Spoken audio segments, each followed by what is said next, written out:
Usually when I show people a new camera, they go, oh wow, that's a nice incremental increase in quality from your previous one. But when I show people what this does, their heads typically just explode. Why is it awesome? Why does it suck? Is it hard to use? And should you get one? So right now we're filming with the GoPro Fusion and it's filming in 360 VR. What does that mean? Well, let's zoom all the way out.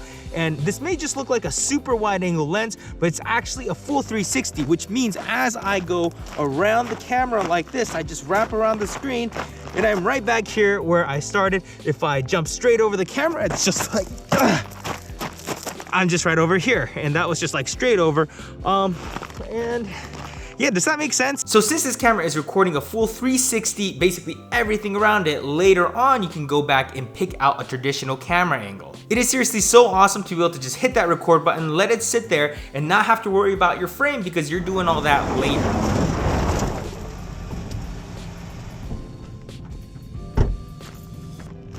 Almost forgot my camera. Like here's an example from this one 360 shot. You can pull all these angles and throw them into a regular video. And you can also zoom all the way out like this, which makes this little planet effect, which is perfect if you're trying to confuse the hell out of your Instagram followers. Not gonna lie, I'm totally obsessed with this feature.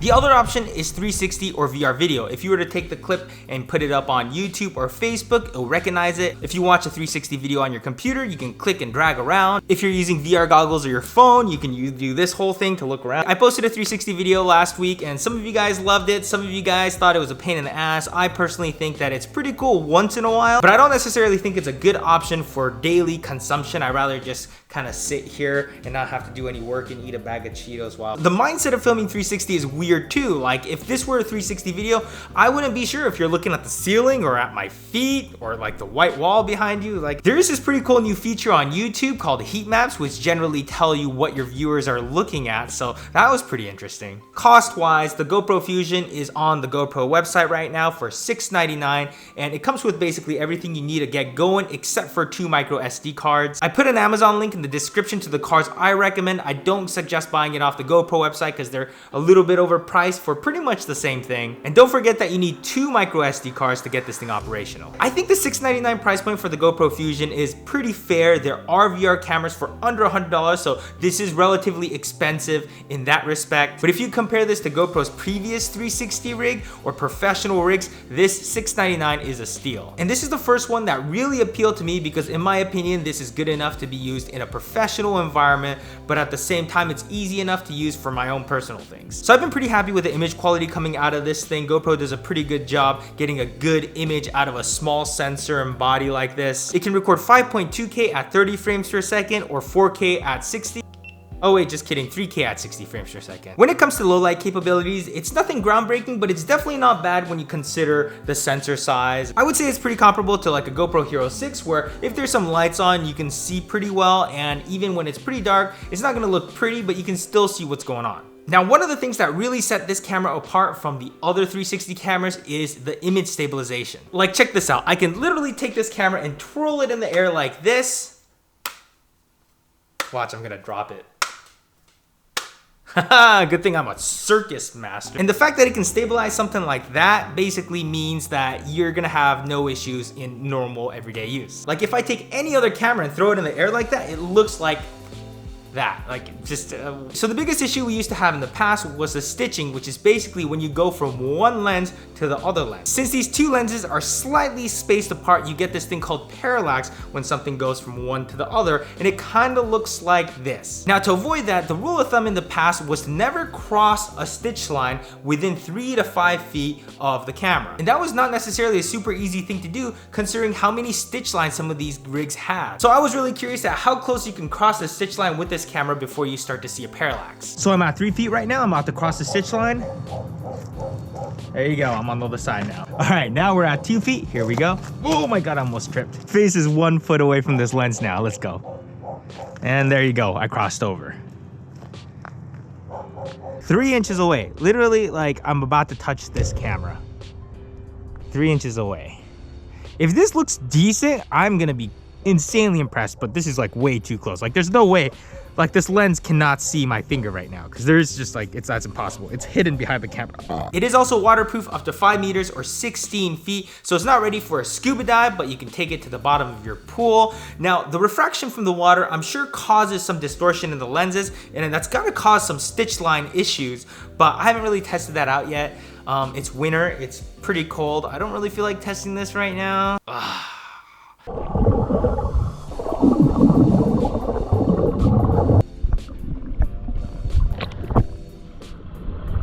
You guys seriously owe me a thumbs up on this video for this because everyone's at home, it's Christmas, everyone's sitting in front of their fireplace cuddling, and I'm here sneaking into some random hotel pool. Kind of nice because if it gets dirty, you can just take it and stick it under the sink. Sound quality isn't terrible. It has 3 microphones up here, so you are recording 360 audio. I'm at about 1.5 feet away from the camera right now. And as we go a little bit further, I'm over here. This is about 7 or 8 feet away here. I'm talking to the camera now. Hi, Irene. Now, filming with this GoPro Fusion, it's seriously as easy as using like a normal GoPro Hero 6, but post-production and editing is where it starts to get a little bit dicey and may cause some of you guys to reconsider before purchasing. Now, before we get too deep into the software, keep in mind that this software is still brand new. A lot of the stuff is still marked as beta, so I'm sure they're making improvements as we speak. They're also supposed to be coming out next month in January with an overcapture app for your phone, which should make this camera even more consumer friendly. So if you're watching this way in the future, a ton of things could have changed, so I'm gonna try to make sure that I put any major updates in the description box, so check that to see if any of this information is outdated. It is so hot. Here is where we currently sit with the software that's available from GoPro right now. GoPro Fusion Studio and the Adobe plugins are both free from the GoPro website. The software itself is still a little bit buggy. For example, you're supposed to be able to plug the camera straight into the computer and then read all the files straight off there. That only works for me like 1/3 of the time, so usually I have to download the cards on the computer and read it off that. Now, once you get the software open, it's pretty easy to use and it's really powerful, but the biggest issue has to be the horizon. Now, when you first download the footage off your camera, the first thing you want to do is straighten out the horizon. The problem is that when you turn on the image stabilization,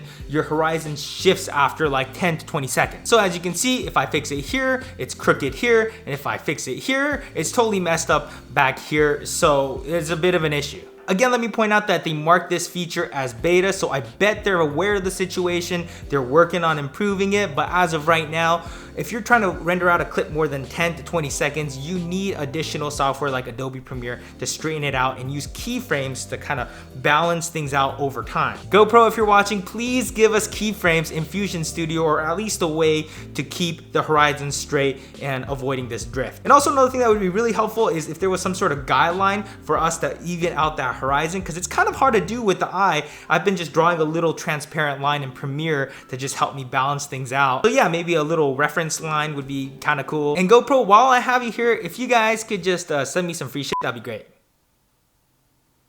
Okay, thanks. One of the biggest complaints I keep hearing from everybody is that they're not aware of how much processing it takes to get these clips together and stitched. I have a pretty powerful MacBook Pro. Here are the specs. And for me to render out about a minute of stitched footage, it takes about 10 to 12 minutes. And I also tested it out on this pretty basic MacBook Air. And to render about a minute, it took about 50 minutes to an hour. So yeah, this is where having a super fast computer is really helpful. Dang it, it's cold again. I can't make up. Stitched file sizes can also be pretty massive. 4K can be pretty manageable because you can still render it out as an H.264 file, which is a compressed file, but 5.2K, you have to take a big step up in coding and file size. So yeah, if you're trying to maintain that 5.2K resolution, I hope you have some hard drives. So for a lot of you professional video people out there, this isn't a huge surprise. We're kind of used to dealing with files like this, but if you were planning on taking this and making a 45-minute video for your nephew's birthday party or something like that, this might not be the camera for you. You're also gonna wanna be very selective when you're importing the footage, so I always set in and out points of just the parts I want and rendering that out instead of rendering out huge long clips. If you wanna know a little bit more about the post-production workflow, I've made another video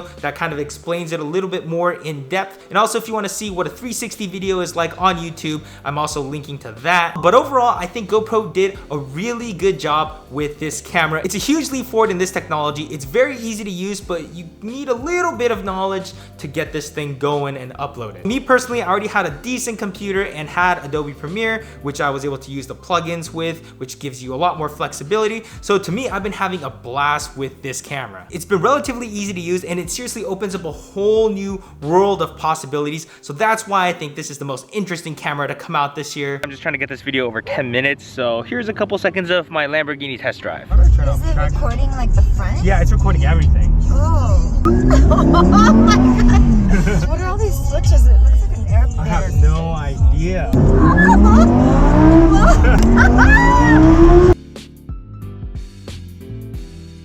Oh my god! This is crazy. Oh my Okay, God. this is why people love this car. Okay. This is why people like this car, yeah. Oh god. Oh my god.